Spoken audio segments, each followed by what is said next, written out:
Muito bem, pessoal! A partir deste vídeo, vamos estudar a Lei Orgânica aqui do município de Alvorada. A Lei Orgânica que é a principal norma do município. Assim como a União tem a Constituição Federal, assim como o Rio Grande do Sul tem a sua Constituição Estadual, cada município, como o município de Alvorada, vai ter a sua Lei Orgânica Municipal, que é a lei que vai dispor sobre a organização e funcionamento dos dois poderes do município, o Executivo, que é a Prefeitura de Alvorada, e o Legislativo, que é a Câmara Municipal, a Câmara de Vereadores. Bom, pessoal, o artigo 1º, ele simplesmente apresenta o município de Alvorada, que, como a gente sabe, faz parte do Brasil e faz parte do Rio Grande do Sul, e vai se organizar de forma autônoma em tudo que respeite à sua lei local, regendo-se por esta lei orgânica e demais leis que adotar, como, por exemplo, o regime jurídico e o Estatuto dos Servidores, que a gente também vai estudar. Todo poder emana do povo, todo poder vem do povo, somos nós que elegemos os representantes. E aí o povo de Alvorada vai eleger prefeito, vice e vereadores que vão exercer esse poder em nome do povo. Então todo poder vem do povo, que exerce este poder por meio dos representantes eleitos ou diretamente nos casos que a Constituição Federal, que a Constituição Estadual e que esta lei vão prever, como, por exemplo, a iniciativa popular de projetos de lei. Bom, sobre os poderes do município, nós temos aqui dois poderes, o Executivo e o Legislativo. Tem que ter cuidado, porque não existe poder judiciário no município. O poder judiciário, ou ele é estadual, ou ele é federal. Mesmo o município tendo fórum, tendo justiça do trabalho, essas justiças não são do município. São órgãos federais ou estaduais. Nenhum município no Brasil possui poder judiciário próprio. Só quem tem poder judiciário são os estados e a União. E essa é uma pegadinha que a banca faz na prova. A banca vai lá e coloca numa assertiva: são poderes do município de Alvorada previstos na lei orgânica, o legislativo, o executivo e o judiciário. Está errado, porque o judiciário não é. Lá na Constituição Federal a gente vai encontrar os 3 poderes. Mas no município, na lei orgânica, somente 2 poderes. E só vai estar certa a questão sobre a lei orgânica do município se ela afirmar que tem 2 poderes, o legislativo, que é a Câmara Municipal, e o executivo, que é a Prefeitura aqui de Alvorada. Pessoal, nós temos no parágrafo 1º que é vedado, é proibida a delegação de atribuição entre os poderes. Como assim? Um poder não pode passar as suas funções para o outro. O poder executivo tem a função, a prefeitura, tem a função de administrar o município, tomando as principais decisões, prestando os serviços públicos que a comunidade precisa. Já o poder legislativo, a Câmara de Vereadores, vai ter a função de fiscalizar tudo que está acontecendo, tudo que está sendo feito na prefeitura, e também aprovar os projetos de lei, como a gente vai estudar nessa lei orgânica. E aí, a Câmara não pode passar suas funções para a Prefeitura, nem a Prefeitura passar as suas funções para a Câmara. É isso que está dizendo o parágrafo 1º deste artigo 2º. E o parágrafo 2º diz que o cidadão que estiver na função de um deles não pode exercer a de outro. Como assim? Não é possível que o vereador seja ao mesmo tempo prefeito. Não pode. Ou tu atua como político na Câmara, ou atua na Prefeitura. Professor, mas tem um secretário municipal que é vereador. Sim, secretário municipal pode ser vereador, mas não ao mesmo tempo.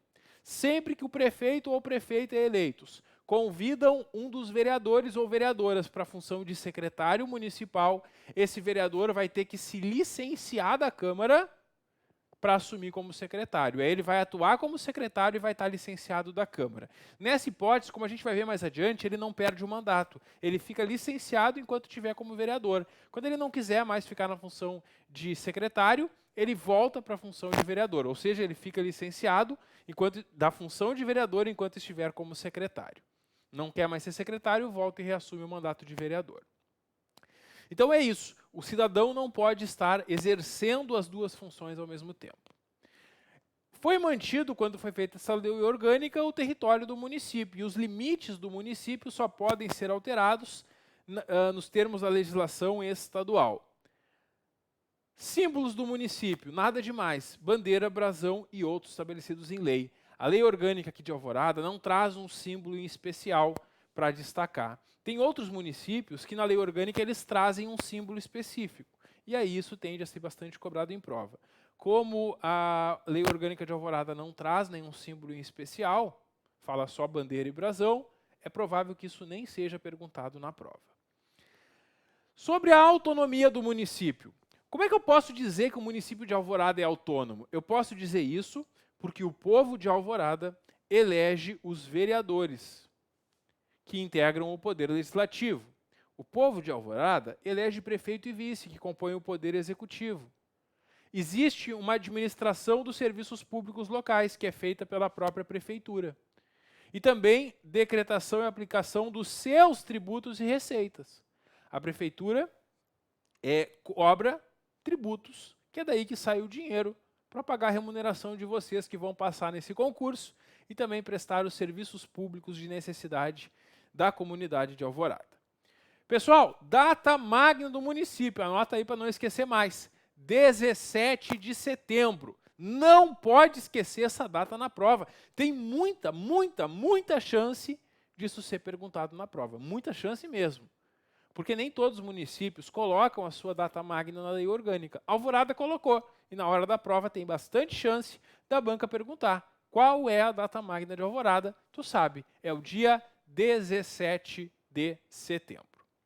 Agora vamos para a competência do município. Aqui no artigo 7º, nós temos uma lista de competências do município no exercício da sua autonomia. Todas essas competências cabem somente ao município de Alvorada. Um pouquinho mais na frente, no artigo 9º, a gente vai encontrar competências do município concorrentemente com a União e o Estado. O que significa isso? Aqui são atribuições do município, mas que ele não presta sozinho. Ele vai fazer junto com órgãos estaduais e federais. E na hora da prova, a banca pode misturar as competências que são concorrentes do município com União e Estado e as que são só do município, que estão no artigo 7º. E é importante que tu memorize para diferenciar na hora da prova. Olha só, as competências concorrentes, elas são bem óbvias. São essas atuações que a gente vai ver órgãos federais, estaduais e municipais atuando. Questão de construção de moradias, questão habitacional, saneamento básico, saúde, higiene, segurança, assistência pública, melhor desenvolvimento da terra, abrir e conservar estradas, proteção ambiental, proteção de documentos e outros bens de valor histórico, artístico e cultural, questão das obras de arte, amparo à maternidade, infância, velhice e desvalidos, é o serviço social do município, estímulo à educação e prática de esportes, proteção da juventude contra toda forma de exploração, medidas necessárias para restringir a mortalidade e a morbidez infantis, incentivo a comércio, indústria, agricultura, turismo e outras atividades que visem o desenvolvimento econômico, fiscalização da produção, conservação, comércio e transporte dos gêneros alimentícios e regulamentar e exercer outras atribuições que não sejam vedadas pela Constituição. Em todas essas áreas, a gente vai encontrar essa atuação do município junto com órgãos federais e estaduais. O município também vai organizar para os seus servidores os serviços de previdência municipal e criar e organizar a sua guarda municipal para a proteção dos seus bens. Bom, voltando no artigo 7º, nós temos as competências que são somente do município. E se a banca colocar na prova, assinale qual competência é concorrente do município com a União e com o Estado, ela vai colocar uma daquelas do artigo 9º como resposta certa e outras daqui como resposta errada, ou ao contrário. Por isso é importante que tu diferencie o que cabe só ao município, o que é concorrente com o Estado e a União. E o que cabe só ao município? O município vai se organizar administrativamente. A prefeitura vai definir quais são as suas secretarias, vai decretar as suas próprias leis, expedir os seus decretos e atos de interesse local, administrar os seus bens, o patrimônio do município, desapropriar quando for necessário, conceder e permitir serviços públicos locais, como, por exemplo, o transporte coletivo, que uma empresa de ônibus vai prestar esse serviço por meio de uma concessão. Organizar os quadros e regime jurídico dos seus servidores, definir quais cargos existem, os direitos dos servidores que estão lá no Estatuto dos Servidores, elaborar o seu plano de diretor de desenvolvimento urbano, estabelecer normas de prevenção e controle de incêndio, ruído, poluição, Concessão e permissão do transporte coletivo, táxi e outros, determinando as tarifas do transporte, os itinerários e os pontos de estacionamento e paradas. Também regulamentar a utilização dos espaços públicos, logradouros públicos, sinalizando faixas de rolamento e zonas de silêncio. Disciplinar serviços de carga e descarga e tonelagem máxima permitida. Estabelecer servidões necessárias para os seus serviços, abrindo caminhos em propriedades privadas sempre que necessário. Disciplinar e fiscalizar a limpeza das ruas, dos espaços públicos, remoção do lixo. Licenciar estabelecimentos industriais, comerciais e de serviços. Se alguém quiser abrir um comércio, uma indústria, alguma atividade no município, vai precisar de um alvará da prefeitura. E aí é solicitado esse alvará para a prefeitura, o fiscal da prefeitura vai lá verificar se o estabelecimento atende o que a lei exige para aquela atividade. E se atender, é dada essa licença por meio de um alvará. É competência do município licenciar os estabelecimentos que vão funcionar no município. E sempre que o estabelecimento deixe de atender às regras da lei, colocando em risco a saúde, higiene, bem-estar e bons costumes, o município tem o poder de cassar esses alvarás de licença, cassar a licença que foi dada. E é isso que faz o fiscal da prefeitura. O fiscal vai fiscalizar, primeiro, se a empresa atende os requisitos para ter a licença, para receber o alvará, e depois se ela continua cumprindo. E se perceber que ela deixou de cumprir, a empresa pode ser autuada e pode até ter cassado esse alvará, ter cassado essa licença de funcionamento. O município vai fixar os feriados municipais, porque além de feriados federais e estaduais, cada município tem os seus feriados municipais, e também é o município que decide o horário de funcionamento dos estabelecimentos comerciais, industriais e de serviços. O município faz as leis sobre serviço funerário e cemitérios. Também interdita edificações em ruínas ou em condições de insalubridade. Regulamenta qualquer meio de publicidade e propaganda, espetáculos e divertimentos públicos. Legisla sobre apreensão e depósito de semoventes, mercadorias e imóveis em geral. No caso de transgressão, porque quando alguém transgride uma norma, esses bens podem ser apreendidos pelos próprios fiscais da prefeitura. Legislar sobre serviços públicos e regulamentar os processos de instalação, distribuição e consumo de água, luz e energia elétrica. Tudo isso, competência do município aí prevista no artigo 7º. Bom, para alcançar as suas finalidades, o município pode unir forças com o governo federal, com o governo estadual e com outros municípios, formando convênios que são união de esforços ou até mesmo consórcios com outros municípios. O artigo 9º a gente já viu, são as competências concorrentes, e como eu comentei com vocês, tem bastante chance da banca misturar as competências do artigo 9º, que a gente sabe que cabe ao município junto com a União e com o Estado, com aquelas do artigo 7º, que são só do município de Alvorada.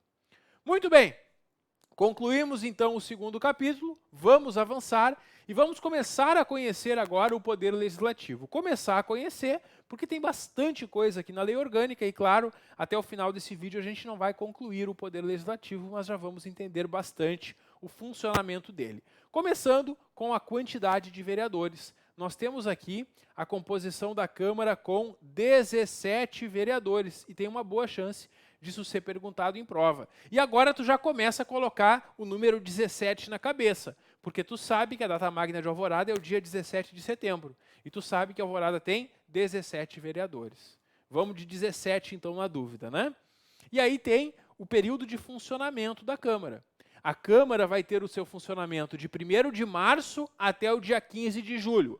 Para o recesso de inverno, 15 dias lá para se esconder do frio. 1º de agosto volta a funcionar e vai até o dia 20 de dezembro.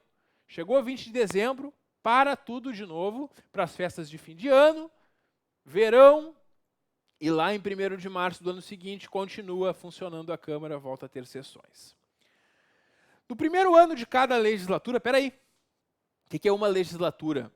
Legislatura é o mandato de 4 anos. No primeiro ano da legislatura, cuja duração vai coincidir com o mandato dos vereadores, a Câmara vai se reunir no dia 1º de janeiro para dar posse aos vereadores, prefeito e vice-prefeito, bem como eleger a sua mesa, comissão representativa, comissões permanentes e lideranças de bancadas. Então, no dia 1º de janeiro, depois das eleições, que a gente sabe que é de 4 em 4 anos, 1º de janeiro do primeiro ano do novo mandato, a Câmara vai fazer uma sessão de instalação, onde vai ser dada posse para os vereadores, prefeito e vice, e vão eleger a sua mesa. A mesa são os vereadores que vão comandar a casa. Os vereadores vão eleger dentre eles o presidente, o vice-presidente, o secretário. Comissões, que a gente vai falar um pouquinho mais sobre elas mais adiante também. E é isso que nós temos. No primeiro ano do mandato, eles fazem essa sessão no dia 1º de janeiro para posse e eleições internas. Bom, convocação extraordinária. O que é isso? Uma convocação extraordinária é uma convocação extra, uma convocação adicional, uma convocação além daquelas convocações normais da Câmara. A Câmara tem seus dias normais de funcionamento, mas se nesses dias não deu tempo de tratar sobre o que precisava, tem matéria acumulada, ou ainda no período de recesso precisa fazer uma convocação, aí se faz a convocação extraordinária. E na hora da prova, a banca pode te perguntar, quem é que pode fazer essa convocação extraordinária da Câmara? Pode ser feita pelo prefeito, pelo presidente da Câmara, por 1/3 dos vereadores, ou ainda pela comissão representativa. A comissão representativa é a comissão de vereadores que fica numa espécie de sobreaviso, de plantão no período de recesso. Então, naquele período de recesso, que a Câmara não está tendo reuniões normalmente, vai ter uma comissão de vereadores nessa comissão representativa. E se eles acharem necessário, durante o recesso, chamar os vereadores de volta, eles podem chamar para uma convocação extraordinária. Quando é feita uma convocação extraordinária, nessa sessão só vai se tratar sobre a matéria da convocação.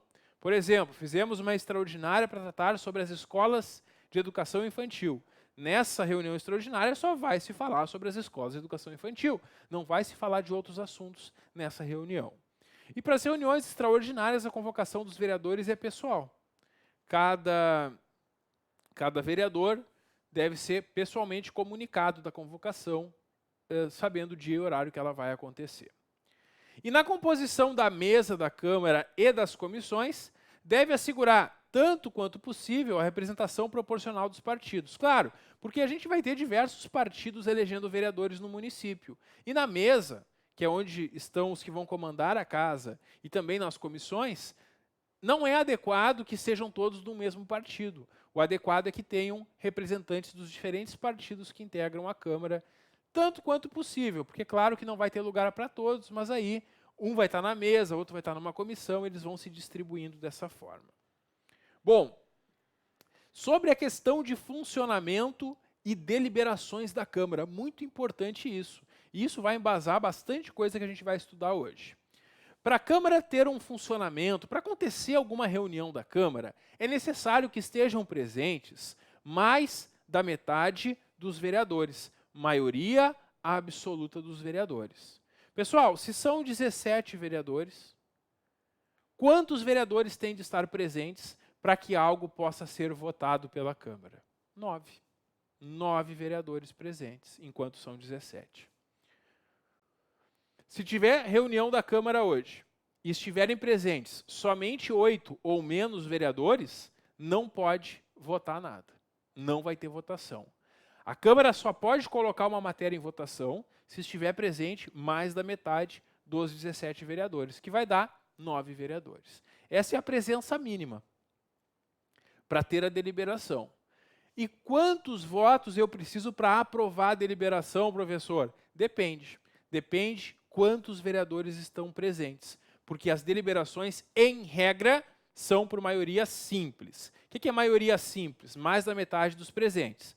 Então, se estiverem presentes todos os 17 vereadores, eu vou precisar de 9 votos para aprovar por maioria simples. Se estiverem presentes 12 vereadores, eu preciso de 7 votos. Se estiverem presentes 9 vereadores, que é o mínimo, eu preciso de 5 votos para aprovar. Então, a maioria simples é uma maioria relativa. E é assim que, em regra, são tomadas as decisões da Câmara. Tem exceção? Tem.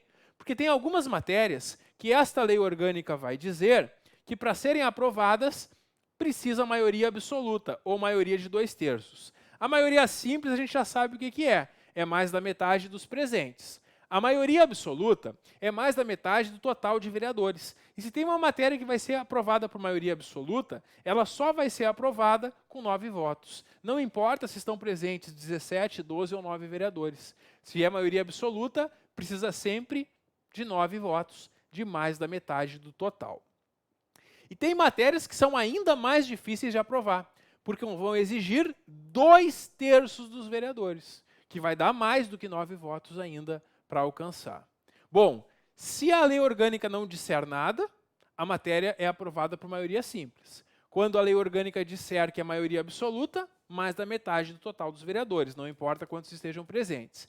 E quando esta lei orgânica disser que alguma matéria é aprovada por 2/3, ainda mais votos a gente vai precisar, que serão 2/3 de 17.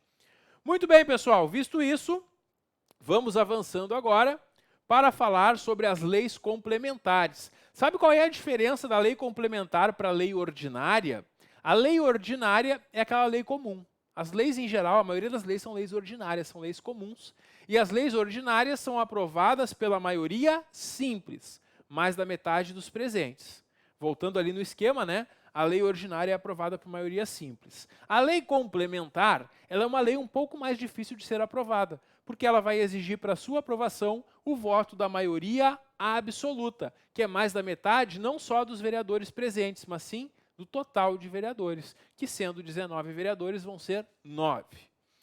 A lei complementar, então, é aprovada por maioria absoluta, enquanto a lei ordinária é aprovada por maioria simples. Além disso, para que a lei complementar seja colocada em votação, é necessária a presença mínima de 2/3 dos vereadores.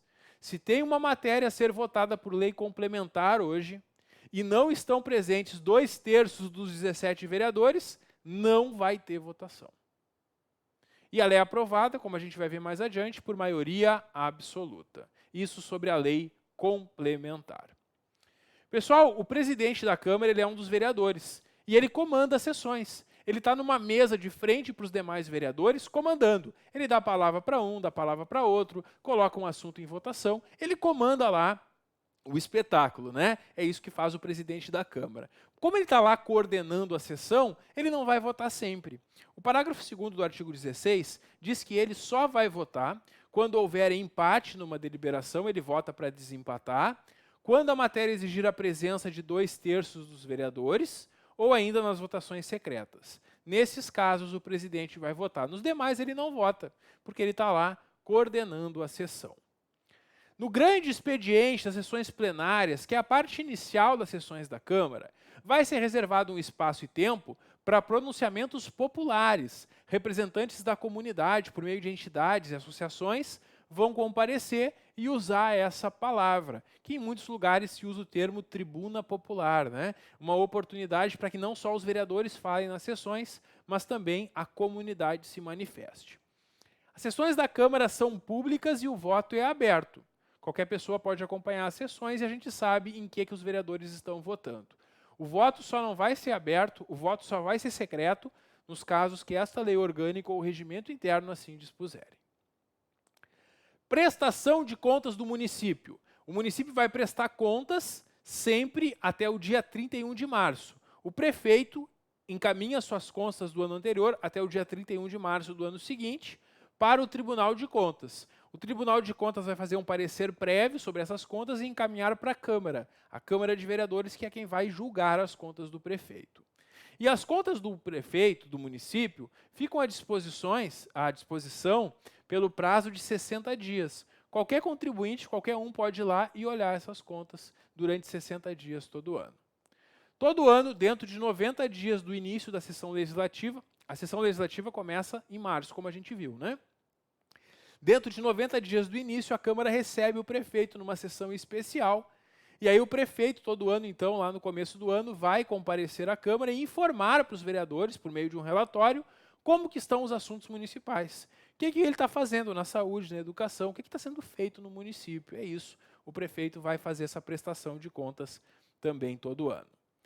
A Câmara Municipal, nessa função de fiscalizar tudo que acontece na prefeitura, ela pode convocar secretários municipais para comparecerem e prestarem informações. sobre algum assunto determinado. O secretário ou autoridade convocada deve comparecer no prazo de 30 dias. Se não comparece e não responde no prazo de 30 dias, está cometendo crime de responsabilidade, pode até perder a função de secretário.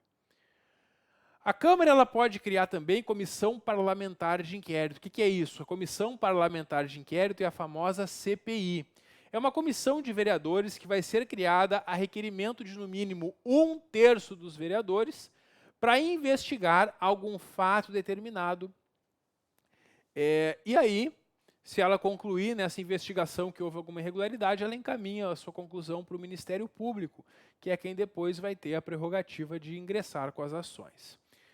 Aplicam-se aos vereadores as regras da Constituição sobre inviolabilidade, imunidade, perda de mandato, licença e impedimento.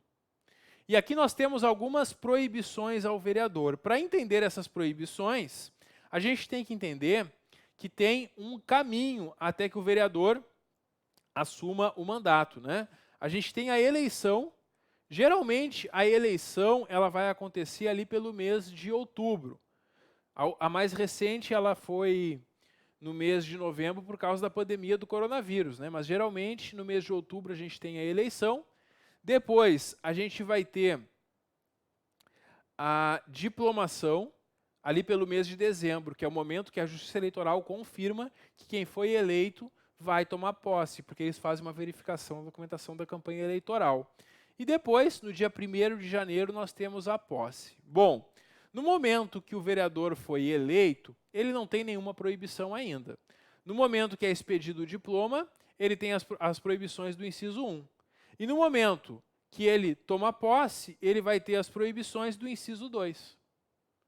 A partir da diplomação, antes mesmo de tomar posse, o vereador já não pode ter contrato com pessoa de direito público, salvo, exceto, quando o contrato obedece cláusulas uniformes. O contrato com cláusulas uniformes é um contrato que é igual para todos, como uma conta de água, uma conta de luz. Esse tipo de contrato pode ter. Agora, o vereador não pode, por exemplo, prestar uma consultoria para a prefeitura, para ele ter independência e imparcialidade justamente para fiscalizar a prefeitura. E também não pode exercer cargo, emprego ou função remunerado, exceto por concurso público. Ele não pode assumir cargos em comissão, portanto. E desde o momento da posse, além das proibições anteriores, ele também não pode ser diretor, proprietário ou sócio de uma empresa que seja beneficiada pelo município. Uma empresa, por exemplo, que paga menos impostos para funcionar. É comum que as prefeituras ofereçam incentivos fiscais para essas empresas. E o proprietário, diretor ou sócio dessa empresa não pode ser vereador. Se ele é eleito vereador, ele vai ter que se afastar da empresa, se desincompatibilizar para poder desempenhar o mandato. No artigo 25, nós temos as situações que o vereador perde o mandato. E essas a gente vai conversar no próximo vídeo. Dá um clique que eu já volto. Até logo.